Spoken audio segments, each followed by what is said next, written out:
Oh yeah, it's Dominic DeAngelo. It's Saturday night. I almost forgot what day it was, and it's one of a kind with RVD, guys. I mean, you're not gonna believe it. I have somebody really special here today. It's RVD. Rob, man, happy Saturday to you, brother.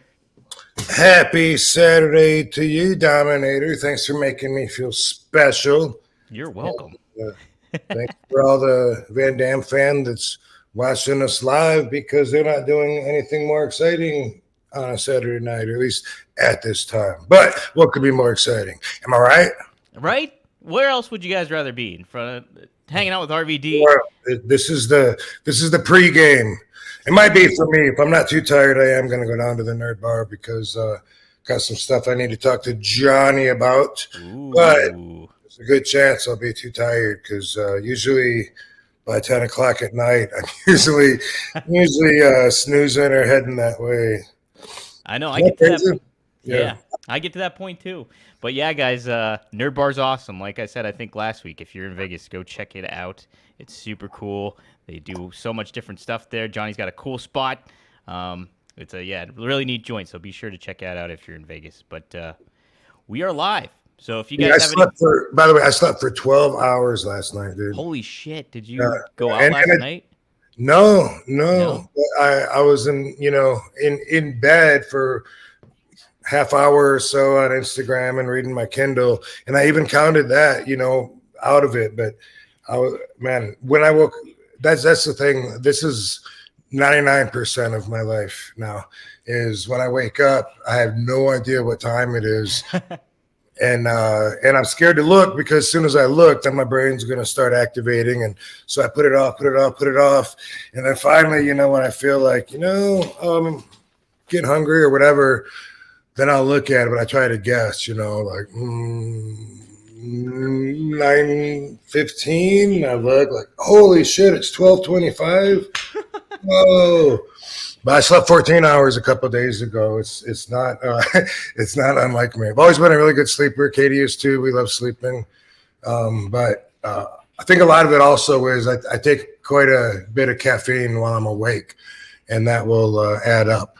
Caffeine, and there's a pill that's like made for like a diet pill, like kind of, but it's made for that, but it also makes you alert and focused and gives you energy.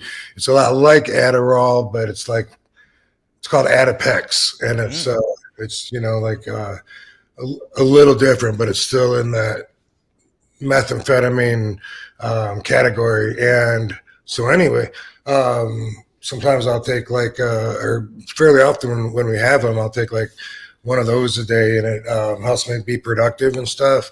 But after 4 or 5 days of taking them, I feel like if I don't take them on a day, then I feel like so low on energy, But also, there's that, and I do it all. That 1,000 cups of coffee, pre-workout, fucking cayenne pepper, you name it. I'm all Cayenne about pepper, huh? vitamin B12. Oh, yeah, I mean that is one of my Do you mix it actually. with something? Do you like get the No, cayenne in like a smoothie or some shit, or what do you do? here's to do with cayenne pepper.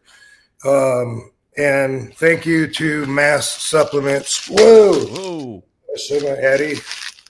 No, All you're right, good. I think I didn't people see are nothing. gonna look that up. I'll blur it out. Post Don't, production. don't mail stuff to my address to Son. You'll never get it back. Spread the word.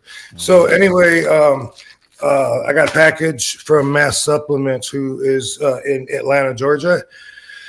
Muscle and Sports Science. Mass! And the guy, John Drake, longtime friend, decades, and has always been sending me stuff as long as I can remember. I don't even know when and where I hooked up with the guy originally, but he sends me supplements, and I want to thank him. One of them is an energy supplement called Burn It Up, burn which you it can up. see right here. And this is where I get the cayenne pepper, by the way. Oh, Yeah. dang. Um, it's a thermogenic, and they all do the same thing: boost energy, um, beat fatigue, focus, all that stuff.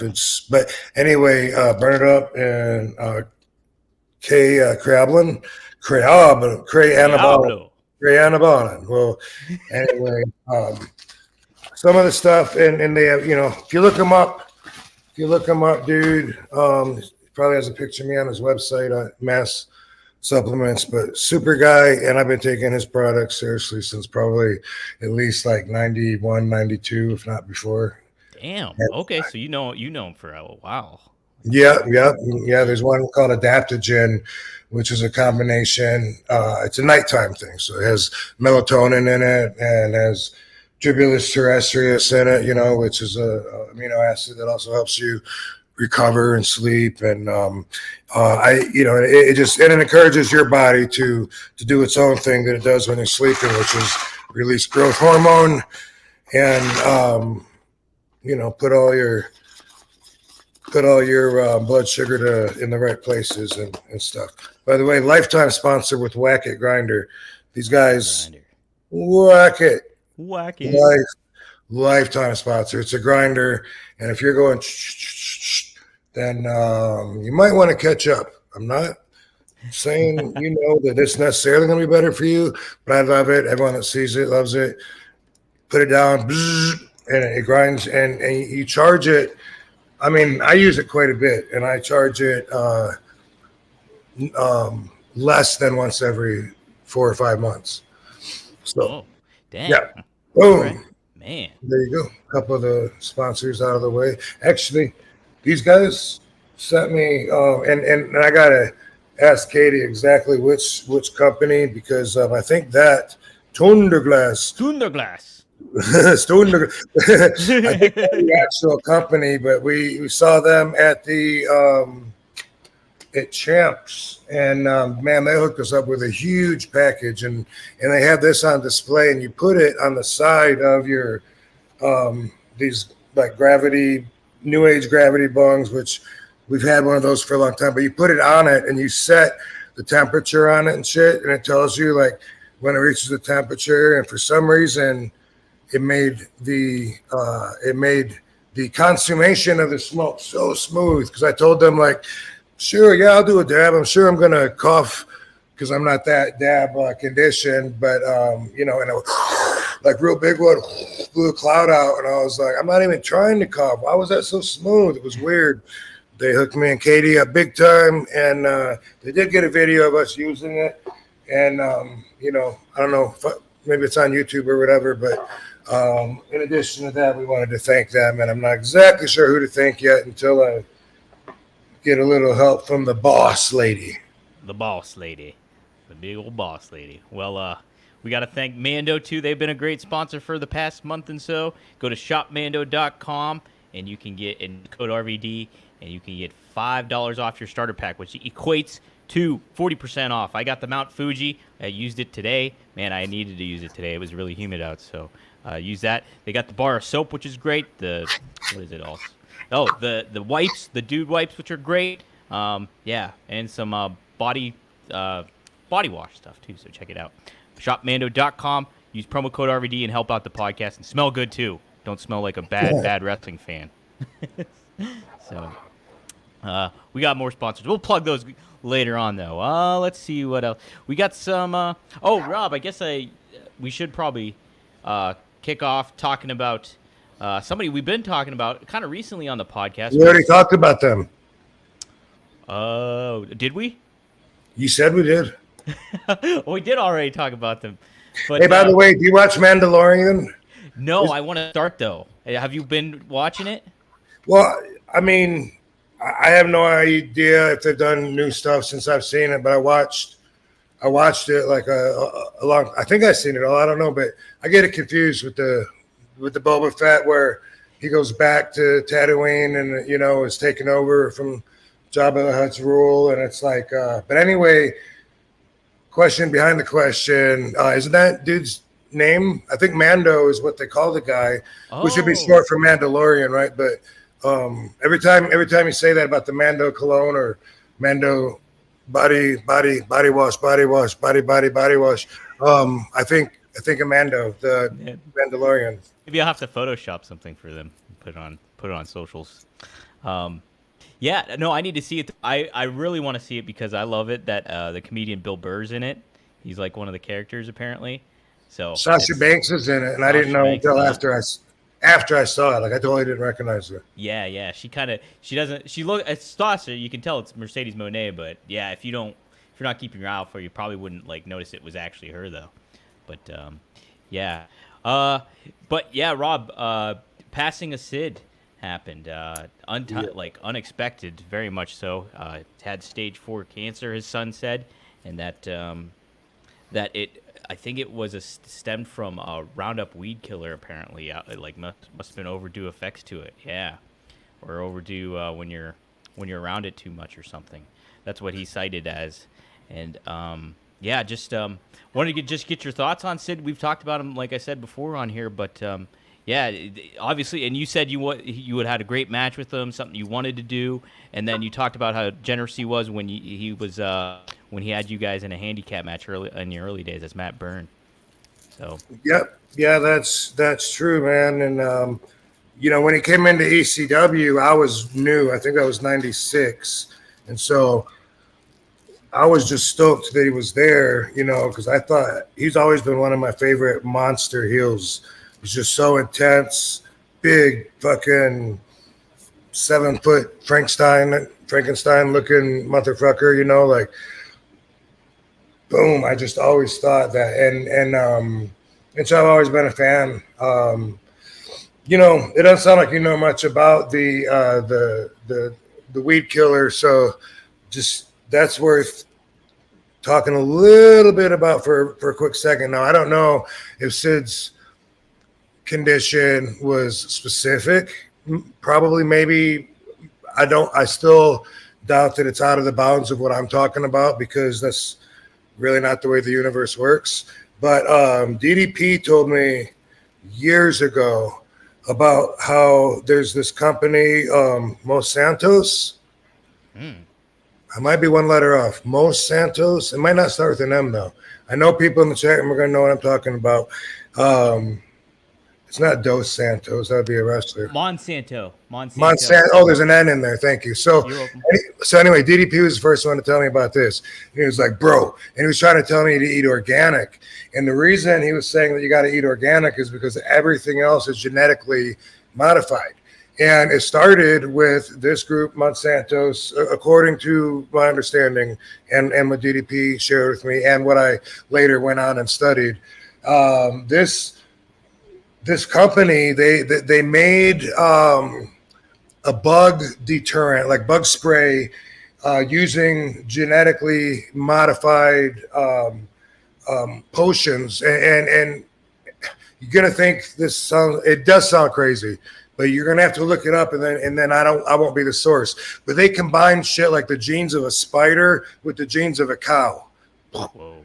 Put them together and shit, and they did this with other combinations that I don't remember, but I'm going to tell you where you can go see it. And anyway, this company that made this fucking bug spray, what it would do is it would make stomachs explode, and that's what they used it for, so the bugs wouldn't fuck with the corn in the cornfields, because if the bugs ate it, then their stomachs would explode. But guess what? When people eat the corn, their stomachs explode. And so this company was so big, and apparently corn and whey is the basis for fucking almost all foods, way more than I ever thought of. And they even fucking, like, they had this shit patented, and when the wind blew their pollen over to these other fields, they then got evidence that the other fields were using their genetically modified bug killer. So they sued and monopolized because their shit blew into other fields. And then anyway, the genetic manipulation that they've used is so fucking, and I mean, a lot of people think that's playing God. Okay, this documentary I'm going to tell you about that DDP turned me on to explains all of this, and it timelines it with all these diseases that happen and spiked at the same time that Monsanto's started going big, and in fact, got the patent or whatever, and then boom, all of a sudden, stomach cancers and people, just sick people. The movie's called Genetic Roulette. Roulette. I always say Genetic that roulette. word wrong. It's roulette, right? Yeah, it's roulette. I always say it like I'm French. I don't know why. Roulette. Oh, I got made fun of my whole life, and I still can't remember the right way to say Robbie it. Roulette. Hey, Barbie, quit that. Anyway, it's called Genetic Roulette. I highly recommend it. You can watch it on YouTube, I'm pretty sure. Pretty damn sure. And anyway, great movie, and it'll open your mind, and you'll see what I'm talking about. A spider and a cow and some crazy shit. Like, let's take the genes of a goat and put it with a hawk, or I don't know exactly what it was, but then that's when they say genetically modified food, and now they say no GMOs. They're saying we don't have that shit in our food, unlike the other 90% of the country or whatever that has been exposed to it. So it was a really, really big problem.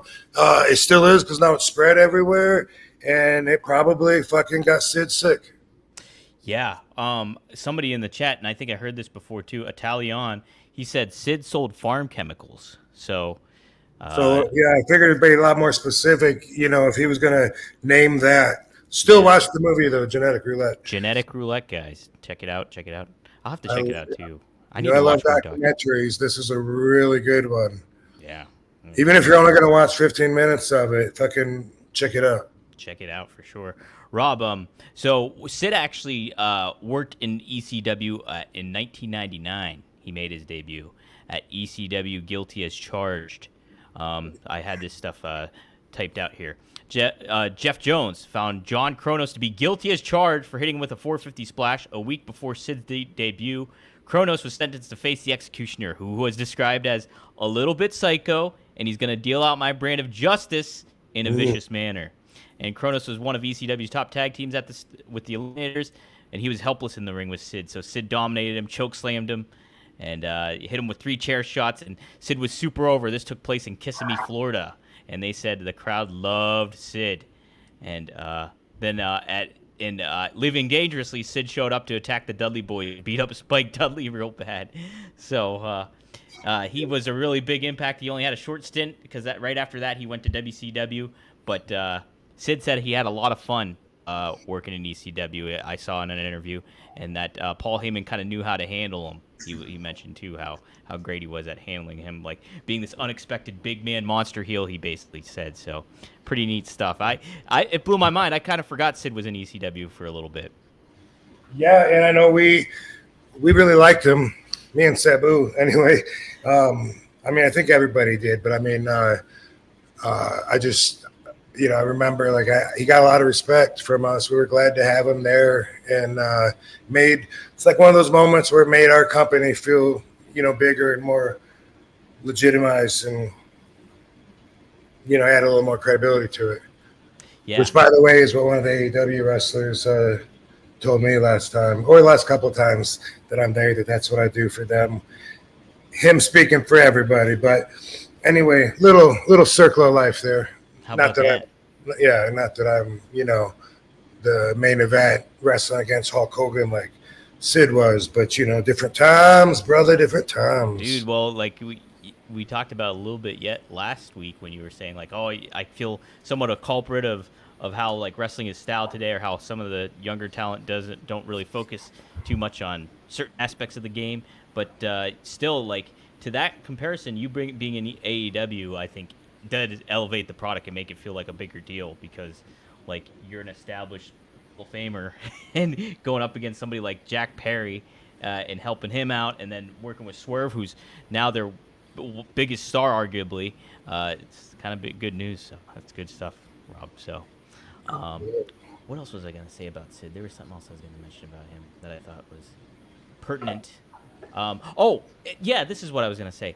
Sid, he always got ragged about, like, hey, he's like softball, and he would go and like leave and kind of have that kind of, thing about him. Like, okay, he could have been a bigger star. Look at Barbie. Look at old Barbie. Oh my gosh. Barbie D. Barbie D. Barbie D. Lovey D too. You want to say hi too? Come here. Hello. Lovey. Come here. Say hi to Lovey.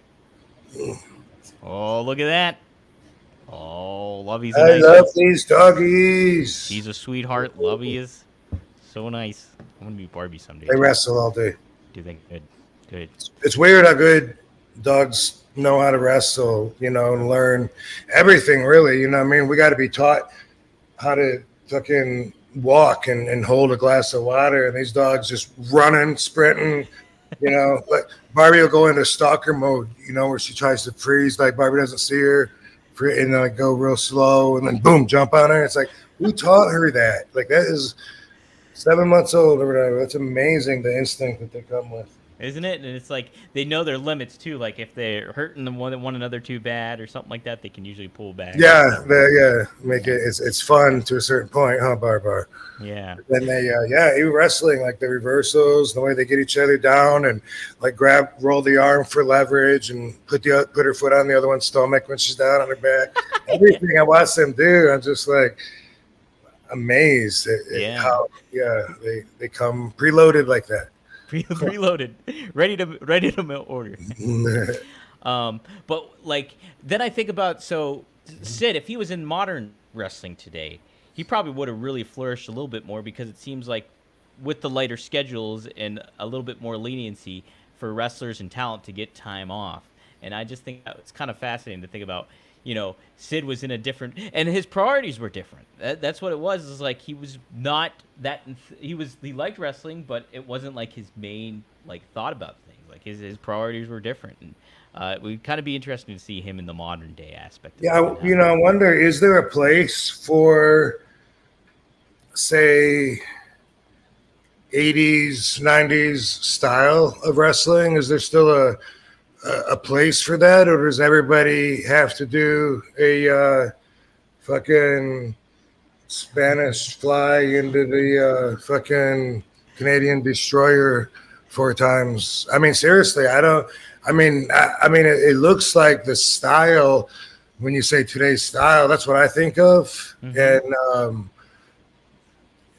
I wonder, we don't have a lot of different wrestling organizations on TV that we're exposed to, but there's a lot of other ones out there that we're not exposed to. I just wonder, I guess, I don't know. I mean, even on the indie scene, the TV has to take over the style. So, I'm just thinking, I don't know, like, how could someone like Sid not have a great spot, but at the same time, what's the dude in AEW?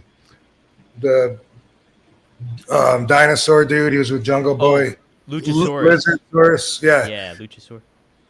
I mean, that guy wants to do backflips and moonsaults and hurricanranas, and it seems like to me anyway when I watch him that he wants to show that he can wrestle like a smaller guy, which is just one way of putting it.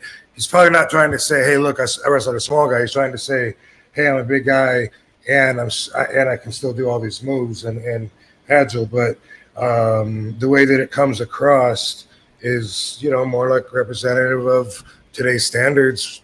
That's the kind of stuff that makes it so that is a majority of what we're seeing, right? Right. No, I mean, especially like in certain promotions, there's more of a tendency for bigger wrestlers and guys to do that. But, I kind of look at, like, if you're looking at the top of the cards, for example, like in WWE at the moment, there's, like, big dude like Damian Priest is in there. And he's athletic and he does stuff. But I think Fid would still fit in that mold of getting over and being that, just a presence and everything like that. I think the hierarchy and everybody that's there would pretty much know how to handle him, I think, in certain ways. And kind of...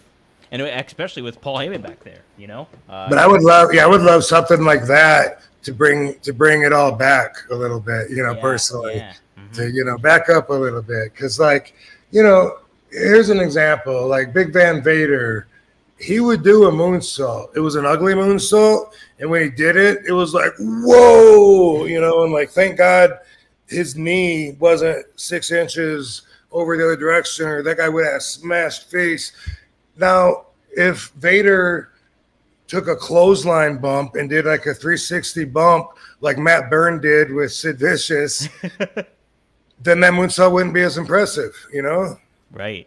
You Yeah. just got clotheslined and got your fucking head knocked off so bad your feet came over it, and you're fucking 400 and some pounds. You know, who cares if you can do a moonsault then? No, it's true. It is. Um, yeah, no, I think Sid still would have flourished. I think, and I don't know. Maybe I have like the more of that older mindset too when it comes to not being as hey, I want to see all this athleticism go down and these high flying stuff, and I'm more still about the story and what the psychology is in the ring and all that stuff. Ooh, look at that! Look at that! Malcolm, if you got him, Smoke them if you got them, guys. I know a lot of people are it's chatting about that here too, about time. getting it done. So, but yeah, I think Sid would have fit. He would have made it. I think he would have been okay in this landscape, and it might have been Yeah, a little dude, you bit said easier that for him. 15 times. Just say it again. I'm coming through after you. Oh shit! Now, hopefully, with him. I like Sid. R.I.P. Good dude. Yep, great dude, great dude. Good dude as far as I know. Heck yeah. Hey guys, what do you think is the number one most valuable thing in pro wrestling? From a storyline perspective, have to be world titles, right? That's what the whole purpose of pro wrestling is: winning those championships, being the world champion, everything like that. But you peel back the curtain, there's a little bit more to it. Making money, obviously, is number one. TV time is number one. And, hey, getting that creativity over is pretty valuable, too. All those combined really define what makes pro wrestling great. But what is the number two most valuable thing in life? I would say time. Time is valuable. I spend a lot of time up in the noggin. I think a lot of us do. And you know what? One thing I don't have to worry about is worrying how I smell. And that's because we at One of a Kind with RVD have Mando. Mando is such a great deodorant, and they have different products that you can do too, that you can go to and check out. This is the Mount Fuji 72-hour strength, and boy, does it work. And you know what? The thing I really like about it too, I actually went out yesterday and applied it, and it's not overpowering. You have certain deodorants, you have certain sprays, you have other things that really kind of, knock somebody out. You walk into a club and you're like, holy crap, somebody's got to lighten up on the deodorant, on the cologne, everything like that. But Mando is very undertoned and has a great smell. The Mount Fuji is the one I have.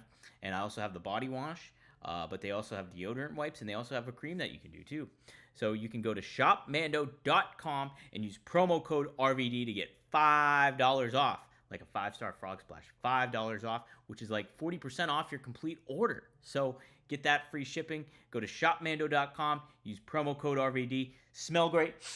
You ever see Kevin Kline on A Fish Called Wanda? That's what he used to do. You'll be doing that too when you use Mando. So go to shopmando.com, use promo code RVD, get $5 off your first order. All right, guys, smell good. What's up, guys? Just wanted to take a little pause to talk to you about Via. Now, Via is such a cool kind of sponsor to have, especially for RVD podcast, because it's got all the kind of relaxing or focus stuff that you kind of need when it comes to like giving you a little bit of boost of energy, or hey, a little bit of time to chill out and take it easy. Via comes in different kind of gummies and stuff like that. My personal favorite right now is the Flow State. The Flow State is very good. It's got lion's mane in there, which I've been a big proponent of recently, and it's just CBD and really, really good stuff. It kind of gets me right in the zone too, whether I'm doing the podcast or whether I'm doing some other extra work when it comes to the pro wrestling business. So covering the news and what have you. So very much like Via. It's such a cool packaging. There's so many different ones that they have in here. I'm looking at my box right now. They got High Love, Cloud 9, Dreams, Revive, Elevate, and Zen in it. It kind of tailors to what you are kind of looking for when it comes to like, hey, this is something I kind of want to get into and take a look and see what it does for me. And so far, I'm very pleased with the results. And my go-to though right now, the Flow State, baby. So give it a try. Use promo code RVD and check out Via. It's a great product. We're happy to have them as a sponsor on the podcast. Yeah, let's take a couple of the super chats here. We got a few in the house. We'll start with Unsweet Tej, who donated $5. Thanks, Unsweet Tej. He says, "Hey Rob, been a big fan for a long time. How do you deal with people on a lower vibration, especially bosses? I know I can do better than RVD 420 for life." He says. So how do you deal with people that have like a lower vibration or kind of aren't vibing as much with you? Well, first off, if I can, I try to bring their vibration up. Okay. An example of that, you could just be passing through a doorway, coming into a store, and you see somebody looks like they're like really doing shitty. They're looking down or whatever. You just get that vibe from them, that you know what? Give them a smile. You start with just that. You'd be amazed at how far that goes. For me, and you criticize this, judge me, but I'm just being honest. If it's a really attractive girl and she just smiles, like I don't have to think like, oh my God, she's flirting with me. Like some dudes, oh my God, should I get her number? Was she trying to? But honestly, just a smile, like wow, she looks really nice. Damn, she has a really nice energy too. She bothered to smile, and it lights up the whole fucking room. People like that have a power, and really we all do to some extent. But if you can pick someone's vibration up, then the result of that is it then picks your vibration up. You actually, by helping someone and bringing them up, actually bring yourself up. And this is one of the steps and one of the insights in the Celestine prophecy, by the way, is doing exactly this. And compliments, people love compliments, and even if you say something that could just be taken as a compliment, even if you're not that deep about it, you know what I mean? Someone's talking to you, instead of saying "fuck off," if you just say "oh, right on," then to them, like sometimes, yeah, that was a good conversation, And when I do signings, that's a big part of what I have to do, which I enjoy doing. I'm good at it, and I like it. Is making people feel comfortable. Like there'll be a line. Sometimes people have been waiting, seems like an hour to get up to see me. And then sometimes they'll come up and they'll just put their arm around me because they saw everybody else do it. And they're nervous. I feel them shaking a little bit and they're looking. And I'm like, you got your phone on you, dude? Because they forgot to hand their phone to someone to take their picture.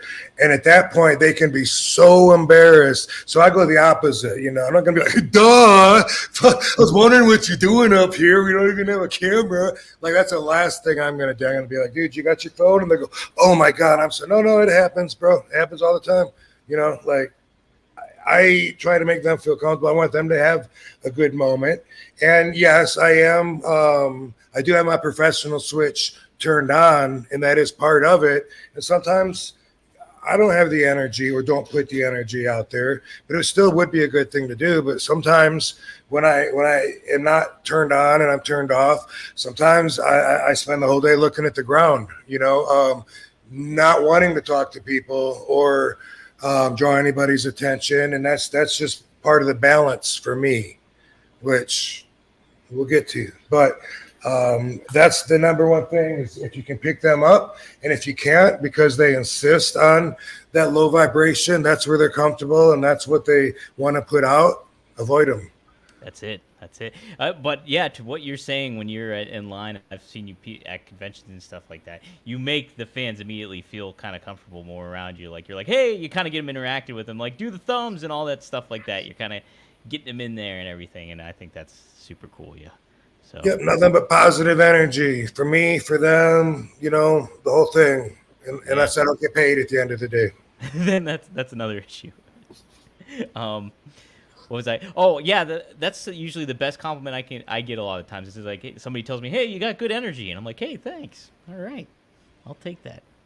Yeah. So, yeah, it's always good stuff. Yo, Rob, we're going to take a quick time out just to say that this week's episode of One of a Kind with RVD is presented by Get Blitzed. Get Blitzed Lit Aid Nano-Infused THC Syrup is a premium cannabis-infused syrup formulated with nanotechnology for fast-acting effects. And that advanced nanotechnology formulation allows for quicker onset and enhanced potency compared to regular THC syrup. It's Delta 9 and legal in all 50 states, every single one. And you have several syrups to choose from Blue Raz to Key Lime Pie to Pina Colada to Tiger's Blood to Cherry to Grape. Just head to get-blitz.com, use promo code RVD, and get 15% off your whole order. Could be a bottle, could be a bundle, your choice. But yes, head to get-blitz.com, use promo code RVD, and it is by Mickey Ray Sinatra and Courtney. Take a look. Head to get-blitz.com, promo code RVD, get 15% off. It's one of a kind, baby. Frankie Terizo, thank you for the $5. He says, "Did you ask for a proper match with Jerry Lynn in WWE? Also, what were your electives in high school? You have been my favorite wrestler since 1996. Wow, cool stuff. Yeah, I know you had a match with Jerry, but did you ask for one in WWE? Did you say in WWE or just in general? In WWE.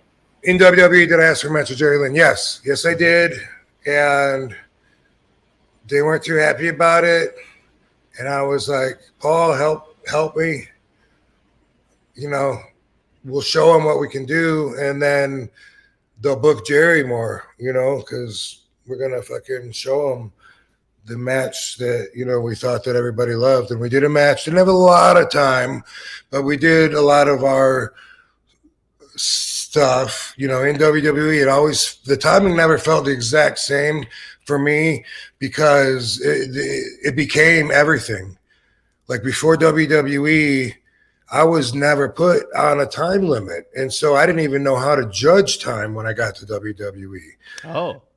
Had no fucking idea. And then all of a sudden it's the number one thing. And when you're out there, you need to know, if you have 90 seconds or if you have, fucking 4 minutes or if you have 17 seconds. And you need to know that while you're out there so you can get in what you want to get in and not be stuck, with your dick in your hand and getting in trouble because the other matches are going to be shorter because you're live, which I've been on the receiving end of that a lot. And they plan for it like that in the order that they put the matches in. But I had a match with Jerry Lynn. I think it was on Sunday Night Heat.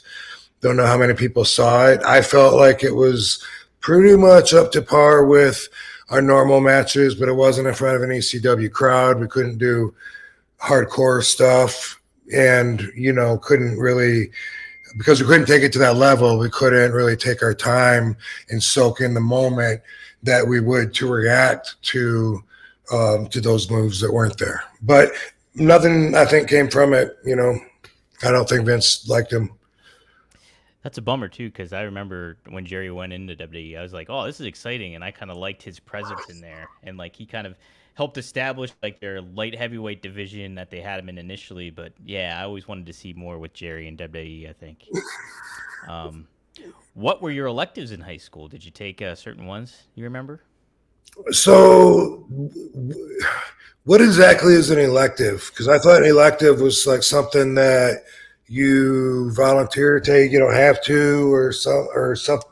Yeah, I'm almost thinking maybe art class, something in addition like that you can kind of add, because I think back I'm trying to think of my high school too, is I think I took a computer class because or website design. I think that's one of the courses I took. So you got so in other words, you're saying maybe you got your mandatory classes, your English, your math, whatever, and then you fill up your day by a balance between those and other classes that you get to pick that you choose from.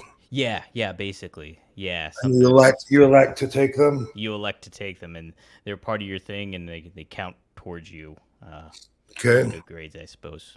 I don't remember ever using or knowing that term when I was in school, but nevertheless, the answer to that then must be Spanish. Me and Dango liked speaking Spanish so much. It was like Carney for us because no other kids could speak as fluently as us, and we got really good. We speak with the teacher, went back for Spanish 2, back for Spanish 3. I went back for Spanish 4. Dango went somewhere else.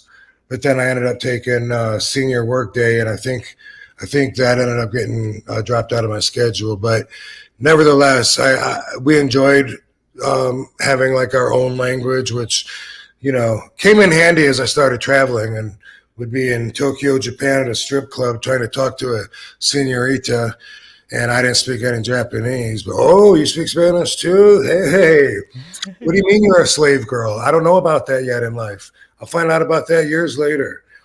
Looking back at it, we could have that conversation because that's the way I remember it. Like this one, trying to get a girl to leave with me, and she's like, "Well, I have to stay with the gang and all that." And she's like, "This guy very scary. He puts us all in a van and drives us away. I have to." And I was like, "No, fuck that guy. Where's he at?" And then I remember, like they were so scared and stuff. But anyway, now it's like, oh, okay, I get it. Human slavery. I really didn't know about that back then. But anyway, the Chica wasn't necessarily in that group, but she was. One of them was. That's why that jolted that memory in Tokyo, in Roppongi I can't remember the name of the club. It was a club where they have like American and blonde girls, which was like very rare to see over there, sometimes for weeks and weeks.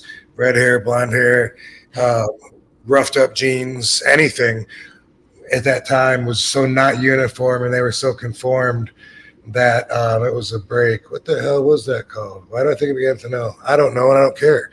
Anyway, so also was, besides Spanish, was also for me health and fitness. That was another, I guess, elective that I, because it was after the gym class credits or whatever. It was something in addition to that to learn more about the body and nutrition and drugs, all that stuff.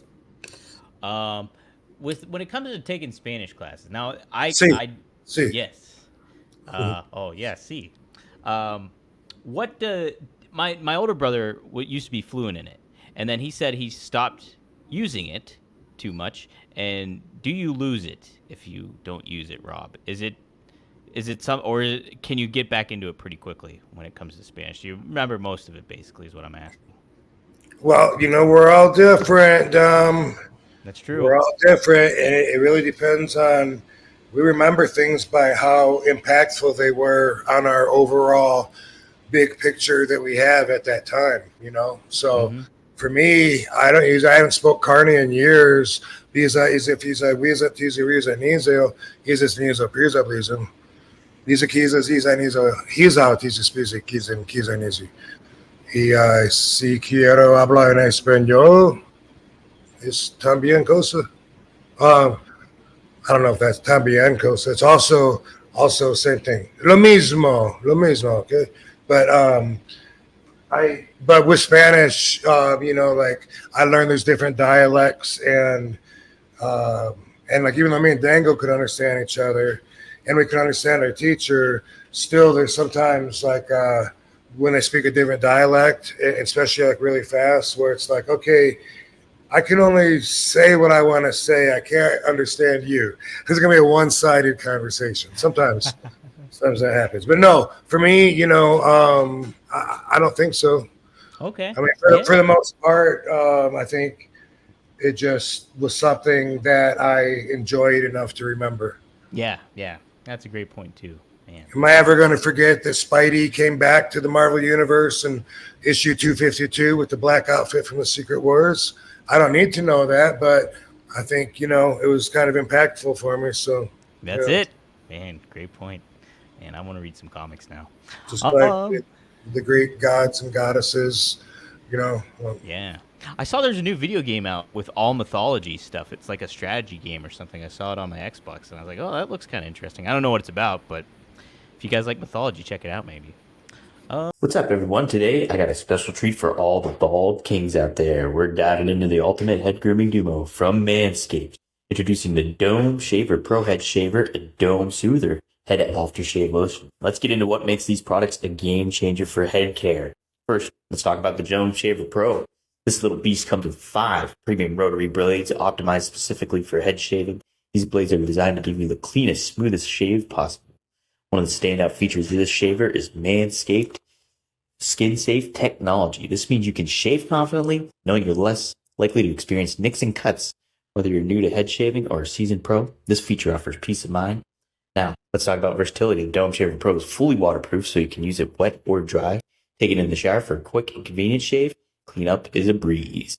Manscaped also introduced FlexAdjust technology with this shaver. This helps each blade stay in close contact with your head, adapting to the unique contours of your scalp for a more precise and comfortable shave. Powering all this is a high-performance 9500 RPM motor. This powerful motor provides a consistent and efficient shave every time. No more dealing with patchy or uneven results. The Dome Shaver Pro gets it done. The rechargeable battery offers up to 90 minutes of runtime, so you can get multiple shaves before needing to recharge. One of my favorite features is the magnetic blade head. This makes cleaning or replacing the blades incredibly easy. Just pop the head off, rinse it into water, snap it back on. Simple and hassle-free. The ergonomic design makes it easy to hold and maneuver and gives you a comfortable, precise shaving experience. No more hand cramps or awkward angles, just smooth shaving all the way. For those of you who are always on the go, the travel lock feature is a lifesaver. Engage the travel lock so your shaver stays powered off in your bag, preventing accidental activation and saving battery life. Now, let's move on to the perfect companion for the Dome Shaver Pro, the Dome Soother Head Aftershave Lotion. This lotion is dermatologist tested. It's formulated specifically for the scalp. It's infused with soothing ingredients like aloe, gotu kola, and colloidal oats to calm and nourish your skin after shaving. Plus, it has a fresh and green light wood scent that's subtle and refreshing. Get 20% off plus free shipping with the code RVD at manscaped.com. That's 20% off with free shipping with the code RVD at manscaped.com.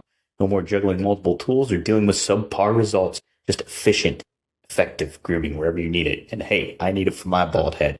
That's promo code RVD, 20% off plus free shipping, manscaped.com. Boom. Hey, we just got $10 from Jim D. Thanks, Jim D. Appreciate it. No question. If you have a question, Jim, feel free to just pop it in there, and I'll keep my eyes peeled for your name. You don't have to pay again if you don't want to. We appreciate you, Jimmy D. Yeah. Garrett with $5. Rob, how often do you get recognized in public? Do people come up to you often or just stare at you? Do you ever try and conceal your identity? So the answer is very often, everywhere, all the time, I get recognized. Such to the point to where if nobody seems to recognize me, I don't assume that they don't know who I am. I just think that they made that choice to not say anything, which is a lot of people. And I've had so many people tell me too, like, oh man, I sat next to you on a plane a couple times, but I didn't want to say anything. And I've had that happen like so often. And people say, I waited on your table, but I didn't want to bother you and this and that. One, it's really like, never a bother. Although with my evil ex, she was insecure and she would feel like you're interrupting her private time. But I always appreciate it. It's always just love. And quite often they do say something. I take pictures with people like every day when I leave my house. It's something I just expect. That's why I can't just go out with my hair down and feeling, like I can't go out looking like a bad picture. Let me just put it that way, because it's going to be that look is going to be immortalized probably several times, depending on where I go. But that's one of the reasons that I'm known for being so cool, because I'm always like, sure, man, let's, I act like I get it all the time, because I do get it all the time. I have gone incognito before, and it's been a long time though, but I used to do that at the Comic-Con in San Diego, because I literally wouldn't have time to make it through and be able to see what I wanted to see. The first several years I went to San Diego Comic-Con, I would come back with big bags full of stuff. And I guess each year there was less stuff to where eventually it was like, I might have a couple comics and that's it. Or maybe a Ghost Rider statue. But my want list got smaller. And then, but at first I wanted to go up and down every aisle, and I didn't have time if I was taking pictures and stuff like that. So one time I wore a Ghost Rider mask. It was a rubber mask, and I had sunglasses on, and I put my ponytail up, and I had a straw hat, and I was at this one booth looking at his comics, and I'll be damned if the motherfucker didn't know it was me. What? Yeah. Yeah. You had a rubber mask on, and he still recognized you. Yeah. I yeah. And I know this guy's still around because I ran into him somewhere in the last couple of years, and he reminded me. I was like, "Of course I remember you, motherfucker!" Like, plus, and no one else recognized me. I guess because of my body, whatever. But it's not something that I do very often. It's not usually a problem. Usually, it's a plus. People give me a lot of love. People want to a lot of times buy me a drink or whatever. Tell me a story about how they saw me or they grew up on me or whatever. So it is part of being me. I don't look a lot different than I did when they grew up, and now they're growing up. Now they're grown up. They got their own kids, and I kind of still walk around with the same look. So it's to be expected, I think, from that perspective. It's not like I ever changed my look, and I appreciate it though. I think it's pretty cool, and it's something that I think is conducive with anybody that is in the entertainment business that cares to grow a following. It's part of it, and maybe pretty soon there will be a stopping in RVD's tavern next year in Las Vegas and having a cerveza. Ooh, a little cerveza. Yeah, it's funny. Like when we walk into the nerd bar after the Cauliflower Alley stuff, I remember us going down Fremont, and like maybe you got stopped 2 or 3 times, I think it was, by fans being like, hey, and you just went and got a picture with them real quick, and you made their day. You could tell. It was just like, oh, it's RVD. Yeah. There he is, So.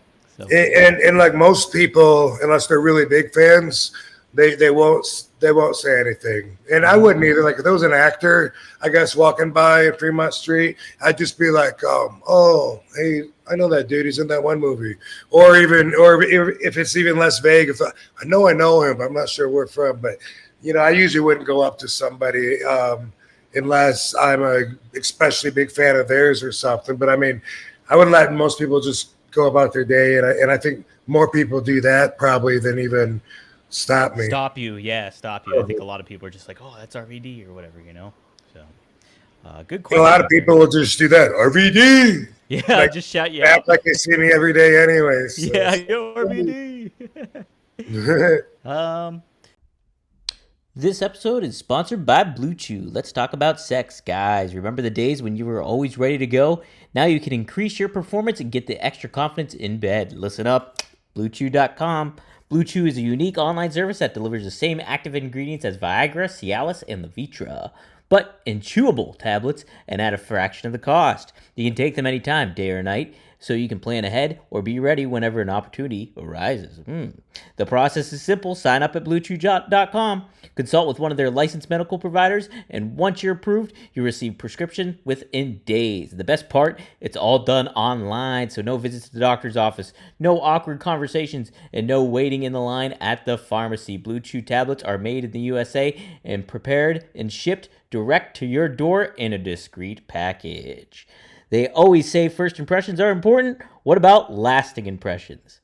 Blue Chew wants to help you have better sex. Discover your options at BlueChew.com. Chew it and do it. And we've got a special deal for our listeners. Try Blue Chew free when you use our promo code RVD at checkout. Just pay $5 shipping. That's BlueChew.com, promo code RVD to receive your first month free. Visit Blue Chew for more details and important safety information. And we, RVD and I, thank Blue Chew for sponsoring the podcast.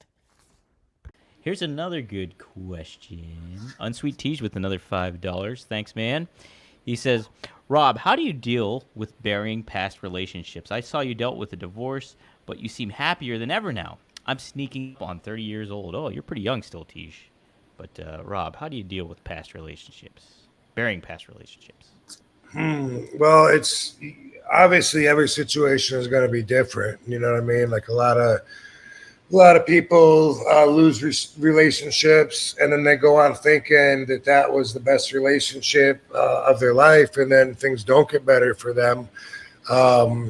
And the way the mind works, it can kind of trick a lot of us into thinking that at least short term anyway. You know, there's some grievance, just like when you lose anything, you know, something important in your life that you love is gone. And so, you know, you got to take however long it takes to deal with that. But you also got to have faith. You have to have faith. You have to understand that there's bigger plans for you. There's a reason this happened. And if you can see the reason and you still can't get over it, and you know that even if you got back together, it would be horrible, especially with what's gone on, you know, since you broke up and stuff, and you still can't pull your head out of your ass, then you're just stuck in a depressive cycle where you feel entitled to be down, and you're the only one that can get yourself out of that. You know, every relationship has its boundaries. You know, every relationship, if you think about it, has its boundaries, and whether they're understood or explicitly actually fucking typed out in a handbook somewhere or whatever, or the restraining order. You know, if it's like, hey, you know, we handshake, that's it, man. We don't hug. This guy, what's he doing, man? Hey, we never do that. You're crossing boundaries. Every relationship has it. And then in the past, sometimes the boundary is don't ever want to see or hear from you ever again. That's a boundary. And if it's, hey, we got kids, we still got to see each other, whatever, then, you know, you have to make room to look out for number one. So as long as that's what you're moving towards, you look at the past relationship, learn to appreciate why it is a past relationship. And yeah, for me, I'm way happier. I look back and I can't believe that I used to think I was happy, but you know what? I really didn't know happy. That was like the best that I'd had at the time, was somebody actually telling me that they were going to stick with me, you know, for forever. Like, wow, no one's ever told me that. But, you know, really, that's hollow anyway. And it's just words. And it didn't happen anyway. But it gave me a reason to put this person like way above everyone else and say, you know what? I'm going to do my best to treat this person the way I think someone in that position should be treated. So that's more of a reflection of me, really, how I think RVD's wife should be treated. First off, I think that isn't something that just anybody should be able to have. Should be somebody really special. Should be somebody that has, you know, a hero looking out for her best interest. That's the way I've always seen it. Maybe it's my ego. So even when the evil ex really didn't deserve it, I still stuck with that out of respect for me all the way till the end. So, you know, even though she'd broken all kinds of boundaries and was 1,000% positive that she wanted to divorce and go opposite ways and wanted me to be dating other girls and all that, you know, all the way through that, I stuck by what I respected, and I wanted to respect myself afterwards, and I do. And if I hadn't, I wouldn't know how to treat Katie. Now, I have no doubt. Like, I already know what I can do. And Katie's awesome. But looking at the bigger picture now, I see that I wasn't happy. There was never like trust. We fought all the time. She was always very insecure. You know, I'm gone on the road. The only reason our relationship lasted so long is because we didn't see each other a whole lot, because I was on the road 5-6 days a week, sometimes more. Anyway, you get it, for a long time. And when all that finally ended and I was home more, that's when, which is very, very common in my business, that's when things got really rough, you know, being able to live together when we're both adjusted to the other person not being there in different ways and shit. In the end, man, I am so thankful that everything happened. You know, I mean, I kind of wish I wouldn't have gotten with her in the first place, but if I hadn't done that, I wouldn't be here, like I just said. So look at the meaning of that, and look at, if you can't yet see what's better right now about putting the relationship behind you, then you will. You absolutely will. And I can't tell you when it'll be, but there is a reason.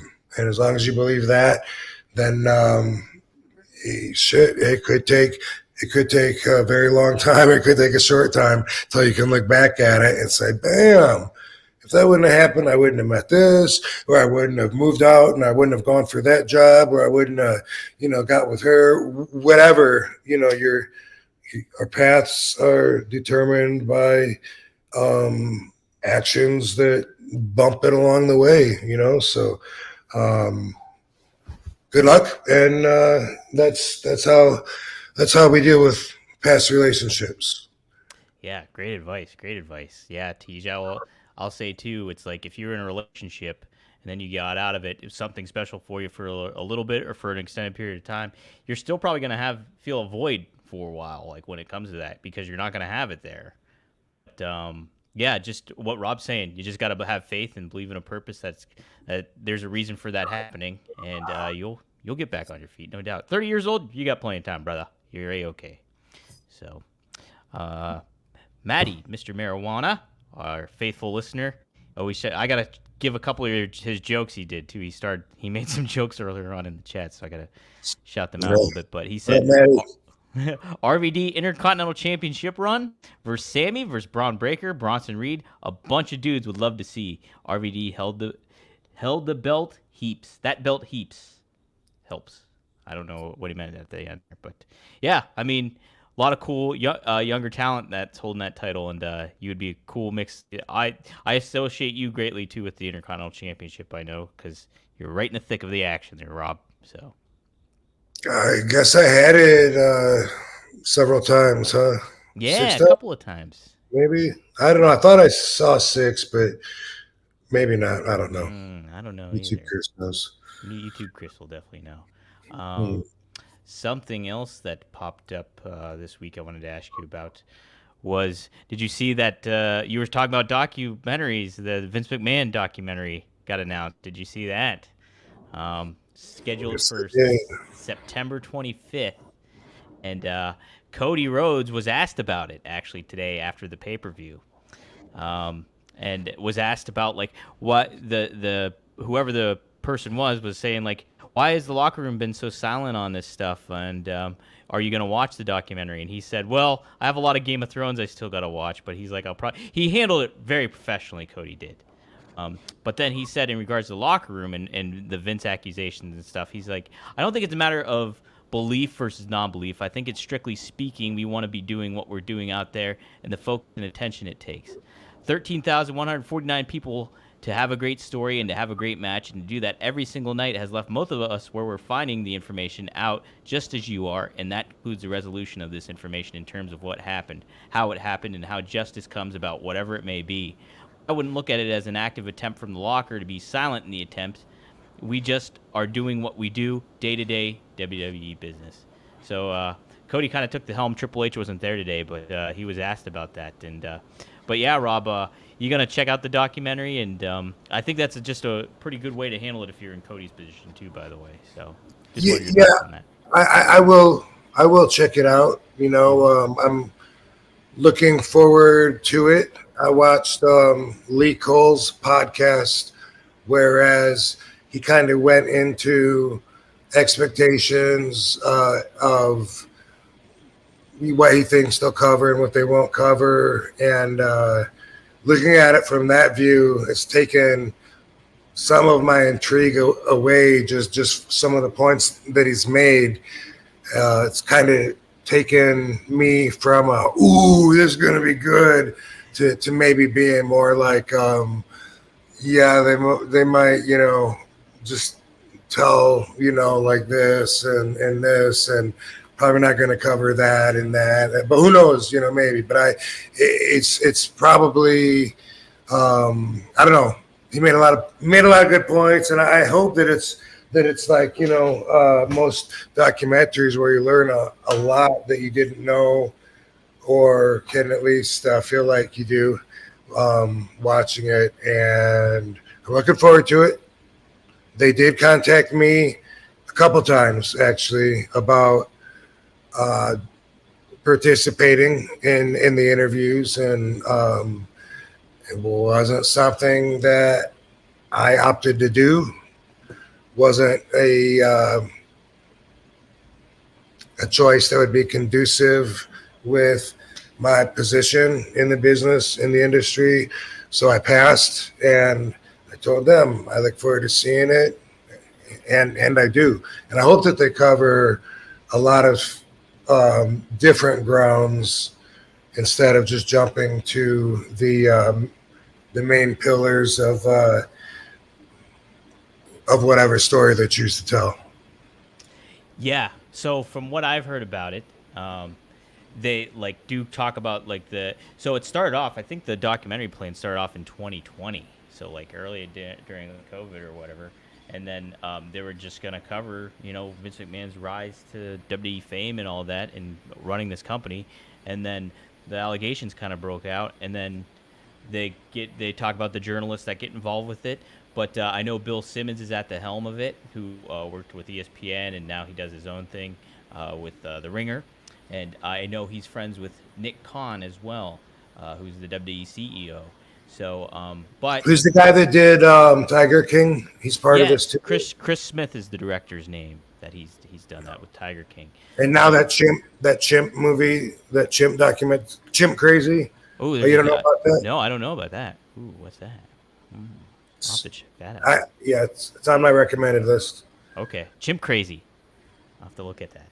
But yeah, so it sounds like they will be covering this stuff, but I think a lot of and they got a lot of different interviews, they said, from a lot of wrestlers and different people, relatives of Vince, I think, and yeah, so, I guess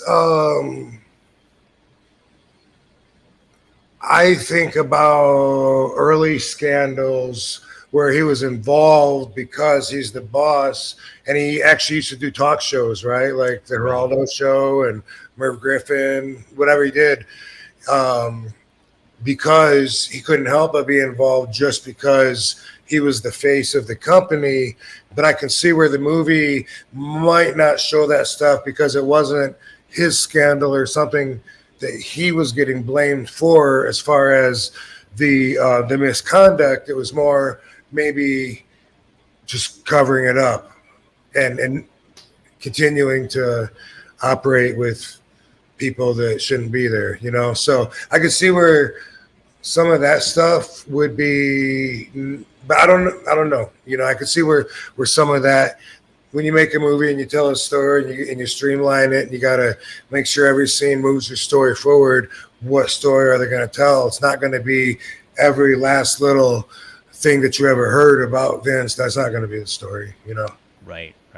Yeah, it'll be interesting. Rise and fall, right? The rise and fall. Rise and fall. Yeah, I think it's just called Mr. McMahon, and then the tagline was like Mastermind Madman was the two things they had. And if you saw the poster, he's like standing above himself, holding strings like a marionette.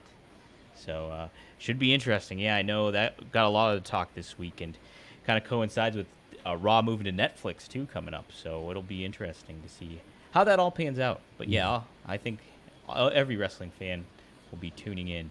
All right. Hey, we got another super chat here. Doug Hype TV. Shout out to RVD and the Nerd Bar in Vegas. Love to see you healthy and kicking butt. What is the key to staying in good shape for you, Rob? What is the key? The key to staying in good shape is having a healthy lifestyle. And what's even more important than that is having good genetics. You got to have good genetics. Otherwise, you could have diseases, all kinds of shit that you didn't even ask for, but your parents gave it to you. And that can fuck up your plans when you're trying to be healthy and be fit. But otherwise, a healthy lifestyle, that involves what you do with your body, what you put into your body. And, you got to make more good choices than bad choices. Here we go. Yeah. Live that healthy lifestyle. Keep things in shape. Maddie, I don't know what he means by this. RVD, Blue Meanie, White Castle, Big Joe Whataburger. I don't know what that means, Maddie. Oh, he says He follows up any cool Blue Meanie stories with RVD. You mentioned Blue Meanie last week. I think you didn't have too many. I don't think. Well, yeah, I was asked if I had any meanie stories, and no new meanie stories come up in my mind this time either. Did you hear the story about the time I think Steel Panther was playing at, oh, what's the place? Whiskey A Go Go in Los Angeles. They were playing there, and Meanie farted, and he made the whole concert stop by his fart because they could smell it. So. Wow, what a great thing to be known by. Right. there's a Meanie story for you. There you go. There you go. Let's see what else we got here. Oh, this is one I thought was just interesting. Triple E asked, RVD and Dom, thoughts on Robert Downey Jr. as Doctor Doom in the Avengers movie? What do you think of that Robert Downey coming back to the Marvel Universe, Rob? Did you see that? How's he gonna be Doctor Doom when he's Iron Man? Well, he died as Iron Man, I guess, in the Endgame. Spoiler. I think it's weird. I kind of wasn't a fan, to be honest. Unless somehow he's also Tony Stark still. Like, well, I mean, that'd be maybe interesting if they changed the whole fucking Marvel universe to make that fit. But right. Otherwise, I guess, you're behind an iron mask either way. And if you can get me to forget that it's the same voice, because it's the same voice, that's right. That was hard because you're doing both of them with a mask, and that's your whole identity is just your voice when you're in gimmick. So sounds challenging, and I guess if anyone can pull it off, he can. He's a fucking phenomenal actor. Yeah. Yeah, who is he? Is he Iron Man? Is he Doctor Doom? Or is he Charlie Chaplin? That's what we got to think about. I like more Charlie Chaplin. Yes. Let's see. Anything else I wanted to really cover? Talkies. No, like I said, Bash in Berlin took place today. Randy Orton took on Gunther. And Randy Orton, holy smokes, have you seen him? He's like big now. He's like I think he's about 300 pounds, but he's muscled and chiseled out. He looks in pretty good shape. So wanted to make note of that. That he was pretty good. Yeah, right. What's he doing, Randy? What's up, man? He had that back fusion stuff, and they didn't think he was going to wrestle. And I think doctors told him that, hey, maybe you shouldn't wrestle. But he's going back and doing it. But he looks great. He still moves great. And so, it's all about genetics and healthy lifestyle. Ain't that the truth, man? Genetics is king over anything else. Like we all know some people that look like they're in phenomenal shape and they don't do anything, but drink beer and eat Doritos. And, especially like skinny people, and they're ripped and they don't, and it's just their natural metabolism. But that just again goes to show how different we all are. That's why it's so silly for people to think. Basic thinkers to think that everyone's going to react the way that they do to anything, but genetics. I get asked a lot of times what my key is to durability, because I haven't really got injured that much during my whole career, in spite taking some doing some physicality. And I have to think genetics has to be, because if I was fragile, for sure, I would have broken a lot of shit a lot of times, and that's, I condition as well, just like I said, a healthy lifestyle, but genetics is the one that you don't have much to say about. Moving backwards, you do forward if you pick just the right mate to repopulate with. But that's where, some of us are really gifted more than others in that field.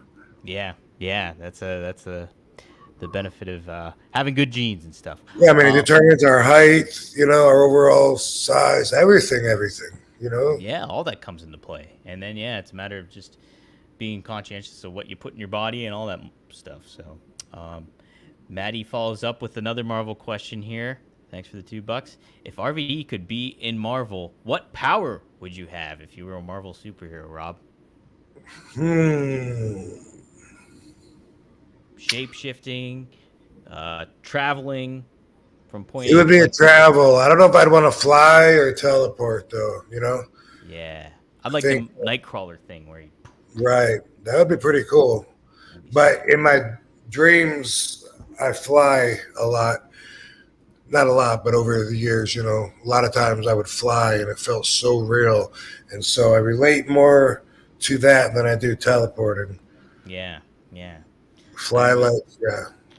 I was going to say fly like who? I don't know, but I guess that wasn't asked. Doesn't have to be someone else's power, right? No, Fly. A lot of them fly. All superheroes fly. Yeah. Who doesn't fly? Who doesn't fly? Wolverine. That would be cool, though. Oh, yeah, regenerating would be all right, too. That would be a sweet one, yeah, like quick regeneration and stuff.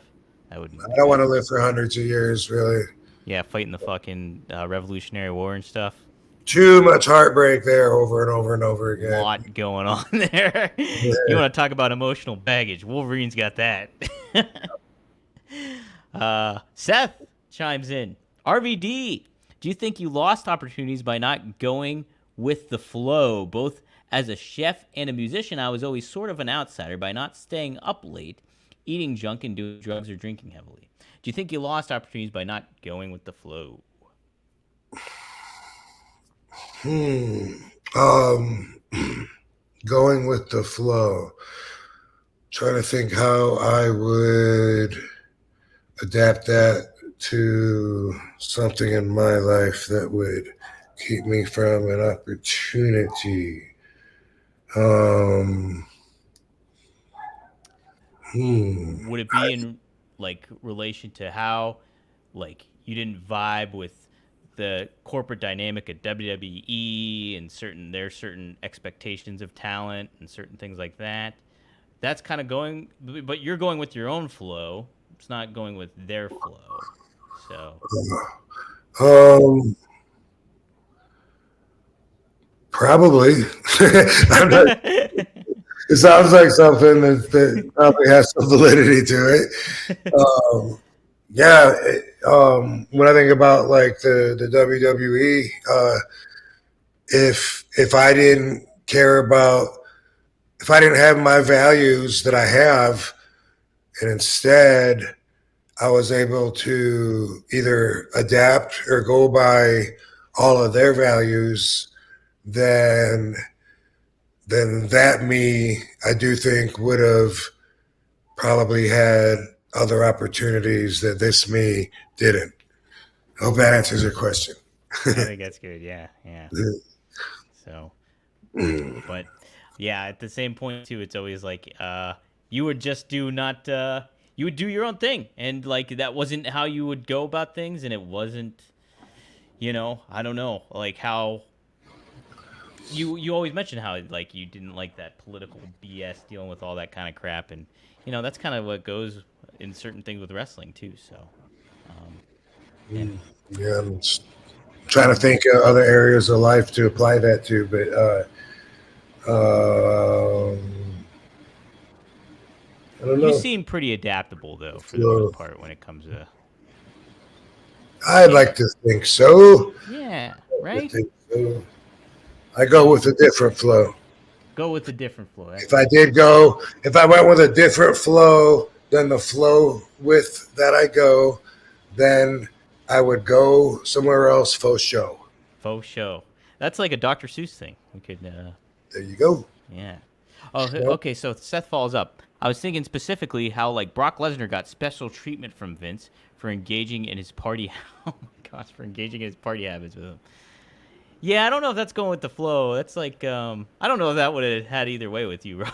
If you were to party down with Vince, if that would have done anything, either way. That's apples to oranges, Yeah. Vince rightfully saw millions and millions of dollars in Brock. I've always been a big fan of his, but the guy held the position of being like the toughest guy in the world. he legitimately had the UFC heavyweight title, and he had the WWE heavyweight championship, and I had him at the same time, right? Yeah, I think. And dude, that's some shit right there. And knowing he can back up whatever you can think about him, whatever you can picture him destroying, like that's like money, money, money. So no, Vinny didn't invite RVD to those kind of parties. There you go. Yeah. No, and what you're saying about Brock, it's like you want to talk about somebody that's like, yeah, he adds other levels to it. Like, yeah, he prove that he can get it done in the octagon, like, so he can handle himself. And then on top of it, like, he's such a good wrestler, pro wrestler, that it's just the best of both worlds. And he's got a look. He's got a great, huge presence. So, yeah, I don't think that's. Yeah, I mean, it's really hard to think of who you can compare with him. Like I would like to see him and Bobby Lashley have an MMA fight. That'd be cool. Oh, that would be sweet. I'd buy that ticket. Heck But yeah. but he's also though he's kind of, I don't know, he's like an animal, and there's a few reasons I say that, but if you can relate, then yeah, that guy had nothing but W's ahead of him once he walked in the door. Absolutely, yeah. He is reminiscent of Sid in certain ways because he wasn't like somebody that was super. He's great at the business, but it's like also he didn't like traveling that much. And not that I don't know if Sid didn't like traveling, but it was just like it wasn't top of his priority a lot of the times. If he gets paid, then hey, that's something else. Ryan Butler, thanks for the super sticker you shared, and also the question here. RVD, what did you tell Vince McMahon in WWE's ECW when he told you in the ring, you better think about that? You better think about that. Do you know what he's talking about there, Rob? Hold on. ECW. Hmm. Was this part I of only the remember being in the ring with that one time. Probably happened more than once, but I remember. I mean, during this ECW time, I remember when I had the 3-against-1, him, Umaga, and Shano against RVD. Maybe he might have had the title. I don't know, but nonetheless, I'm guessing maybe it was during that match because any other time I could imagine him being in the ring was like on the mic. I feel like the whole alliance was in the ring with him at one time. I don't know, maybe during draft picks too or something, but I don't know. No, of course I don't remember. You better think about that. I don't know. Maybe I told him I was going to beat his ass. I don't know. Yeah, I'm not sure about that. Maybe I said, I'm going to show you how to respect that ECW championship. Vinnie Mac. Maddie, another $5. Thanks, man. Also, One True Sport member, by the way. So if you want to sign up for One True Sport, go to OneTrueSportTV.com. Hit join below. Or check out the website, too. We got some great merch. Okay. Maddie, he says, people always say to me, why don't you put your mom in a home? Because I know I look after her better. Neuro told me because of me, her life is better. Believe in yourself. So, nice. Good stuff. Good for you, man. Yeah. Man, I didn't even have a question. You just wanted to get that good energy out there for the Van Dam fam. For the Van Dam universe. The Van Dam universe. Here, I want to read a couple of his jokes here, Rob. He says, a boy is at a school dance. He has a wooden eye. He's a bit shy and no one is dancing with him. The teacher says, hey, look, a girl with a wooden leg. Maybe you could ask her for a dance. The boy asked the girl, would you like to dance? She said, oh, would I? And he said, oh, it's going to be like that. You can get the fuck, Stumpy. You can get fuck, Stumpy. Let's see. Oh, here's another good one. The other day, someone threw a baby at me, and I thought that's not very mature. It's true. I like it, Manny. Good shit. Here's the last one we'll do. What did Mario say when he broke up with the Princess Peach? It's not you, it's a me, Mario. I like that. Dude. All right. Cool. Well, I like those, Maddie. That's good stuff. Rob, that's all I got on the list today. So, do you want to do like an RVDology, or how you feeling today? No, let's wrap it up. Let's wrap it up. That'd be better. We'll wrap it up. Yeah. All right, guys. We want to thank some of our other sponsors here. we have Get Blitzed, where that's one of our favorites here at RVD TV and One of a Kind. Get 15% off. Use code RVD. Go to get-blitz.com and you'll get 15% off. Lit Aid nano-infused THC syrup is 100% legal, and in all 50 states, it's Delta 9, guys. So check it out. I have the blue raspberry in my cupboard. I use a little bit of it, and it is very effective. I will say that much. So definitely enjoy that. Go to get-blitz.com. Use promo code RVD. Also want to thank Blue Chew. Try Blue Chew for free when you use promo code RVD. Go to bluechew.com and get your first shipping free. You just pay for shipping. It's only $5. So there you go. And thank you to Mayo. Thank you to Via. Well, I'll have all that information down below. We have a new sponsor coming up, too. I'll talk about it a little bit later. Named Manscaped. I think you're familiar with them, but I'll give you all that information later on. Rob, you don't have anything coming up? You're still in the clear for a little bit, aren't you? Or you got a little bit more? Yeah, what's this, October, September? Nothing coming up this week. Check back with me next week, but everything I got right now is home-based, and I'm tired of telling you I'll have big news real soon, so I could have it next week or it could be December, because that's how the universe works sometime. And I'm RVD, and I go with the flow, yo. But not necessarily the other flow, yo. I go with Vera. The only people from my age are going to get that. But so I think Alice, Flo, or Vera. Flo. Well, is Florence? Is that Florence Henderson from the No. Kiss My Grits. Oh, you're too young, dude. I'm too young. So is everybody listening, probably. It was a TV show called Mel's Diner that we used to watch, or was it called Alice? It was actually called Alice. Oh my God! But it was made from a movie, and I think the movie was called Alice Doesn't Live Here Anymore. You don't have to know that. But it was a sitcom when I was a little kid. And they worked at a diner. Alice was the main character. It was Mel's Diner. Vera was the goofy one. And Mel would always call her Dingy. You dingy! Get it right, you dingy! Like total fucking like female abuse, like in front of the whole everybody all the time. Yeah. And then the Flo would say, Kiss My Grits. And she's from the Yellow. Oh, there was a spinoff called Flo's Yellow Rose of Texas. Didn't last very long. Yep. Spinoffs. Yeah. Dude, I like spinoffs. I do too. I like spinoff. Frasier was a spinoff from Cheers. Off of Cheers. Cheers. And was there another? Was that the one where Carla and her husband that was on Frasier? Or did they have they had their own too, I think. Carla and her husband, I think, had their own for a minute. Did they really? I didn't know that. Pretty sure, dude. Ooh, Pretty I'll sure, have to look yeah. that up if that was another added spinoff. Damn. Yes, 85% sure. Well, Rob, no joke. Kevin Nash on his podcast this week, we talked about Alice Doesn't Live Here Anymore. How about that? What?